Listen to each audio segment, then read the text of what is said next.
Hello everyone, I hope आप लोग अच्छे होंगे और आपकी तैयारी अच्छी चल रही होगी। करंट अफेयर का जो आप लोग के एक बहुत बड़ी प्रॉब्लम थी उसको मैंने सॉल्व करके 10 से 12 मिनट में पूरी कंप्लीट करने के लिए यहाँ पे आपके साथ आ चुका हूँ। और आपको पता होगा एक न्यूज़ कि हमारे चीफ जस्टिस जो 14 मई से नए हो जाएंगे, भारत के चीफ जस्टिस, सुप्रीम कोर्ट के चीफ जस्टिस जिसे हम लोग कहते हैं, BR गवई साहब। ये गवई साहब हमारे 52वें चीफ जस्टिस बनेंगे। कमेंट बॉक्स में आप लोग को बताना है कि भाई पहले चीफ जस्टिस हमारे कौन थे भारत के। चलिए ज्यादा समय न लेते हुए आ जाते हैं मुद्दे पे। आज 18 तारीख है और भाई महाराष्ट्र गवर्नमेंट के सीएम जो है देवेंद्र फडणवीस साहब, उन्होंने इनॉग्रेट किया है अमरावती एयरपोर्ट। अमरावती देखिए दो है, एक तो आंध्र प्रदेश में है, दूसरा कहां पे है, महाराष्ट्र में है। और ये महाराष्ट्र के सीएम है तो इन्होंने क्या किया है भाई, महाराष्ट्र के अमरावती का क्या उद्घाटन किया है, एयरपोर्ट। दूसरी चीज अगर मैं बात करूं, देवेंद्र फडणवीस साहब के अलावा वहां पे दो डिप्टी सीएम भी हैं, दो डिप्टी सीएम भी हैं। और उन दोनों डिप्टी सीएम का नाम क्या है, एक लोग पुराने मुख्यमंत्री रहे हैं जो कि एक नाथ शिंदे जी हैं, एक नाथ शिंदे जी हैं। और दूसरे दूसरे जो नंबर पे हैं वो है अजीत पवार, अजीत दादा पवार, ठीक है, अजीत पवार जी हैं जो वहां पे दूसरे डिप्टी सीएम है। दो डिप्टी सीएम है, एक सीएम है। देवेंद्र फडणवीस साहब इसके पहले मुख्यमंत्री थे, और इसके पहले उप मुख्यमंत्री थे, और उसके पहले मुख्यमंत्री थे। इसके पहले एकनाथ शिंदे, जो इसके पहले जो कार्यकाल बीता है महाराष्ट्र को, वहां पे एकनाथ शिंदे मुख्यमंत्री जब थे तब देवेंद्र फडणवीस उप मुख्यमंत्री थे, लेकिन फिर से परिवर्तन हो गया है और बीजेपी का मुख्यमंत्री यहां पे बन चुका है। चलिए आ जाते हैं। INS Tarain flag of from the final leg नाविक सागर परिक्रमा, ठीक है। जो INS तरिणी है वो वहां से फ्लैग मार्च किया गया, मतलब आगे निकला है सागर परिक्रमा के लिए, जो कि दूसरा सागर परिक्रमा है। ज्यादा समय न लेते हुए आ जाते हैं। महाराष्ट्र ने साइन किया है माउ IBM से, किसके लिए भाई, AI ट्रांसफॉर्मेशन के लिए। AI ट्रांसफॉर्मेशन के लिए महाराष्ट्र गवर्नमेंट ने IBM के साथ क्या किया है, माउ साइन किया है। तो ज्यादा इस पे मेमोरेंडम होता है, इस पे ज्यादा वक्त न बिताते हुए, ज्यादा समय न लेते हुए नेक्स्ट न्यूज पे आ जाते हैं। नोएडा, नोएडा में एक बड़ी अच्छी न्यूज है भाई, ये इंपॉर्टेंट न्यूज कह सकते हैं आप, कि नोएडा में क्या हो रहा है कि स्पेशल हैंडलूम एक्सपो हो रहा है। कहां पे हो रहा है, नोएडा। नोएडा आपको पता है new Okhla industrial development area होता है, जो कि उत्तर प्रदेश में दिल्ली NCR वाले रीजन में आता है। उत्तर प्रदेश का पार्ट है, दिल्ली NCR रीजन में आता है। और यहां पे क्या हो रहा है, स्पेशल हैंडलूम एक्सपो हो रहा है। क्या हो रहा है भाई, स्पेशल हैंडलूम एक्सपो हो रहा है यहाँ पे।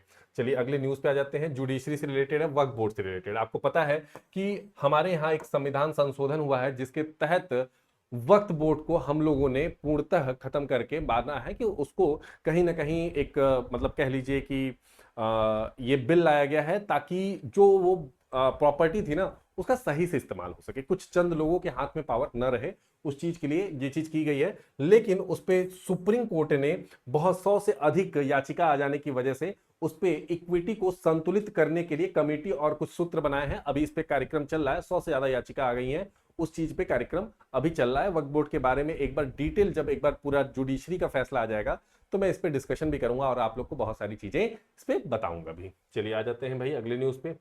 अगला न्यूज क्या कहता है, India Uzbekistan joint military exercise तस्लीम बिगिंस। बहुत इंपॉर्टेंट है। देखो इंडिया और उज्बेकिस्तान के बीच में एक एक्सरसाइज होती है जिसका नाम क्या है, डस्टलिक। ये कहां पे हुई है, डस्टलिक 6, ये कहां पे स्टार्ट हो रही है, तो ये छठा एडिशन है और ये स्टार्ट हो रही है पुणे में याद रख लीजिएगा, पुणे महाराष्ट्र में ये स्टार्ट हो रही है। और ये बहुत इंपॉर्टेंट है प्यारे बच्चे, पुणे महाराष्ट्र में है। अब आपको बताना है, दो तीन एक्सरसाइज मैं लिख दे रहा हूं कमेंट बॉक्स में, आपको बताना है। एक तो सूर्य किरण किसकी है, सूर्य किरण, मित्र शक्ति, ये सारा मैंने बहुत अच्छे से डिस्कस किया, मित्र शक्ति, ठीक, सूर्य किरण, मित्र शक्ति। और तीसरा है, आपको बताना है आई थिंक ये है यार, सूर्य किरण हो गया, मित्र शक्ति हो गया, तीसरा धर्म गार्जियन, ये आपको बताना है। ये तीन एक्सरसाइज बताना है किसके किसके बीच में होता है। चलिए आ जाते हैं अगले पे। IIT बॉम्बे ग्रेजुएट ने लॉन्च किया है फ्री वेबसाइट, किसके लिए, संस्कृत लिटरेचर के लिए। आपको पता है संस्कृत का धीरे धीरे अस्तित्व खत्म हो रहा था, तो एक IIT बॉम्बे से ग्रेजुएट स्टूडेंट ने संस्कृत लिटरेचर के लिए वेबसाइट ही लॉन्च करके दे दी। ताकि जिन व्यक्तियों को संस्कृत सीखना हो, पढ़ना हो, उनके लिए एक आसानी और एक अच्छा संसाधन मिल सके प्यारे मित्र। चलिए आ जाते हैं अगले न्यूज पे। अगला न्यूज क्या कह रहा है? अगला न्यूज कह रहा है George Kurian inaugurated fishery project in Pondicherry. George Kurian जो है ये यूनियन मिनिस्टर है। क्या है भाई? यूनियन मिनिस्टर है। इन्होंने फिशरी प्रोजेक्ट या फिशरी मतलब मछली मत्स्य से रिलेटेड प्रोजेक्ट लॉन्च किया है। कहां पे लॉन्च किया है? तो पौंडीचेरी में। आपको पता है समुद्री एरिया में बहुत ज्यादा ये चीजें प्रचलन में रहती है, मछली पालन, क्योंकि मछली पालन कह लीजिए, मछली पालन नहीं, मछली को मतलब कि एक तरह से व्यवसाय की तरह से बहुत ज्यादा यूज किया जाता है। तो उसी कड़ी में इन्होंने क्या किया है कि इंडिया में जो फिशरी है उस चीज को इंप्रूव करे, 85 लाख टन से 1,84,00,000 टन तक, 184 लाख टन तक 10 ईयर में पहुंचाने का कार्य करेगा ये प्रोजेक्ट। ठीक है, जो फिशरीज जो कलेक्शंस है उस चीज का। आ जाते हैं 5 सैनिक कर्मियों को मैग्रेक मेडल मिला है। सैन्य होटी अवशेषण और साहसी कार्यों के उत्कृष्ट योगदान के लिए सीडीएस अनिल चौहान। अब आपको पता है कि सीडीएस जो है इस समय कौन है भाई? अनिल चौहान साहब है। अनिल चौहान साहब है। अब आपको बताना है कमेंट बॉक्स में कि भाई साहब सारे सेनाओं के जो अध्यक्ष हैं वो कौन है, जैसे कि आर्मी के, नेवी के और एयरफोर्स के, तीनों के आपको बताना है। ठीक है, विंग कमांडर डी पांडे और इन 5 लोगों को मैग्रेकर मेडल से सम्मानित किया गया है अनिल चौहान जी के समक्ष। चलिए आ जाते हैं अगले न्यूज पे। अगला न्यूज क्या कह रहा है? India first ATM install on board train for trial run. देखो बड़ी अच्छी न्यूज है। हो क्या रहा था, आपको पता है कि आप अभी यूपीआई स्लो हो जा रहा था, बड़ी समस्या आ जा रही थी, और ट्रेनों में कई बार कैश की समस्या आ जाती है, लोग वैसे ही चढ़ जाते हैं, क्योंकि जिस हिसाब से कैशलेस चीजें चल रही हैं उस वजह से बड़ी प्रॉब्लम आ जाती थी।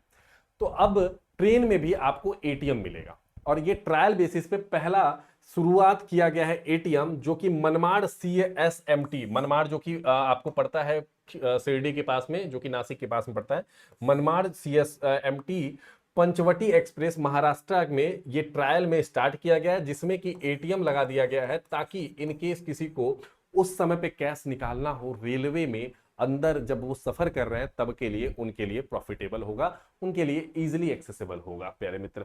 चलिए आ जाते हैं ज्यादा समय न लेते हुए अगले न्यूज पे। अगला न्यूज जो कि मैं बात कर रहा था, बी आर गवई साहब। बी आर गवई साहब जो कि अब ये आपको इमेज में दिख रहे होंगे, 52वें चीफ जस्टिस होंगे। 13 मई को कार्यकाल खत्म हो रहा है, 13 मई को खत्म होगा, और ये 14 मई को ज्वाइन कर लेंगे। 14 मई को ये ज्वाइन कर लेंगे as a chief justice. Join तो है ही। अच्छा, इनकी नियुक्ति कौन करता है? तो इनकी नियुक्ति प्रेसिडेंट साहब करते हैं, लेकिन रिकमेंड कौन करता है? तो रिकमेंड करने वाले कोलिजियम होते हैं। रिकमेंड करने वाले कोलिजियम होता है, जिसमें कि चीफ जस्टिस प्लस 3 सीनियर जज, टोटल 4 लोग मिल करके इनको नियुक्त करते हैं। तो गवई साहब अब हमारे होंगे नए चीफ जस्टिस। ये कब तक रहेंगे? तो पहली चीज, ये नवंबर तक रहेंगे। नवंबर 2023 तक ये हमारे चीफ जस्टिस, 2025 तक चीफ जस्टिस रहेंगे। और गवई साहब ने स्टार्टिंग कब किया था सुप्रीम कोर्ट में? तो 2019 में। और डीमोनेटाइजेशन और आर्टिकल 370 को मतलब जो खत्म करने की प्रक्रिया में, उन फैसलों में इनका बहुत बड़ा योगदान एक रहा है, अतुलनीय। देखते हैं इनका कार्यकाल कैसा रहता है। संजीव खन्ना साहब का कार्यकाल बड़ा छोटा, बड़ा अच्छा रहा। एक बात करते हैं भाई अफ्रीका में। अफ्रीका में क्रेडल ऑफ ह्यूमन काइंड केव को रीओपन किया गया है। तो सवाल यहां पे कुछ अलग नहीं बनेगा, बस इतना ही बनेगा कि क्रेडल ऑफ ह्यूमन काइंड केव कहां पे है। तो याद रख लीजिएगा कि वो साउथ अफ्रीका में है। ठीक है, अब एक क्वेश्चन बड़ा तगड़ा बनता है कि यहां पे साउथ अफ्रीका की कैपिटल कौन सी है। याद रख लीजिएगा, 2 कैपिटल है, दोनों अलग अलग चीजों के लिए जानी जाती है। तो फटाफट से कमेंट बॉक्स में ये बातें आप लोग सर्च करके चाहे जैसे भी मुझे बताइएगा जरूर। ठीक, चलिए आ जाते हैं ISSF इंदर सिंह। ठीक है, इंदर सिंह और सुरुचि और सौरभ चौधरी ने क्या किया है? गोल्ड जीता है मिक्स्ड में इन्होंने ISSF में शूटिंग प्रतियोगिता में इन्होंने क्या जीता है? मिक्स्ड में गोल्ड मेडल जीता है प्यारे मित्र। अगले न्यूज पे आ जाते हैं भाई, बहुत अच्छा, इसके बारे में मैं पूरा डिटेल वीडियो बनाऊंगा। चित्तूर शंकरा नायर, जो कि जलियांवाला बाग कांड हुआ था ना, जलियांवाला बाग कांड हुआ था, उस पे इन्होंने क्या किया था कि केस लड़ा था। अब जलियांवाला बाग आपको पता होगा, बात है 1919 आई थिंक 13 अप्रैल की। इसके बाद क्या हुआ था कि भाई केस बड़ा लंबा चला था, और उसी के ऊपर एक मूवी बन रही केसरी 2, जिसमें इनका कैरेक्टर जो प्ले कर रहे हैं वो अक्षय कुमार जी प्ले कर रहे हैं, अनटोल्ड हीरोज टाइप की स्टोरीज में। तो आई थिंक आज का यही रहा सेशन, और आई होप आपको सेशन अच्छा लग रहा होगा। और आपको आपने एंजॉय किया नहीं। एक क्वेश्चन और बचा है, Indian navy hosted third edition of May ज्ञान 25। इंडियन नेवी ने तीसरा एडिशन स्टार्ट किया है मे ज्ञान 25 का, ठीक है, जो कि मेट्रोलॉजी, इंडियन नेवी और मेट्रोलॉजिकल एंड ओशियोनोलॉजिकल द्वारा मिलकर के इस चीज को पूरा हेल्ड किया जाता है। 14 अप्रैल 1925 को इसको स्टार्टिंग की गई है। तो इस पे अभी ज्यादा ना जानते हो, बस इतना जान लेते हैं कि मे ज्ञान 25 थर्ड एडिशन इंडियन नेवी ने होस्ट किया है। बशर्ते अब देखिए ये 10 से 12 मिनट में हम लोगों ने पूरे न्यूज को कवर कर लिया 10 मिनट में। यही चीजें मैं बोलता हूं कि थोड़ा सा सुबह 10 मिनट दे दीजिए। सुबह 6 बजे ये वीडियो लाइव हो जाता है और 6 बजे 10 मिनट जब भी आपको लगे दिन भर में दे लीजिए। जो लोग नए हैं चैनल पे, चैनल को सब्सक्राइब कर लीजिएगा ताकि मेरा भी मोटिवेशन बना रहे और चीजें आपके लिए प्रोवाइड करता रहूं। थैंक यू सो मच, धन्यवाद, जय हिंद, जय भारत।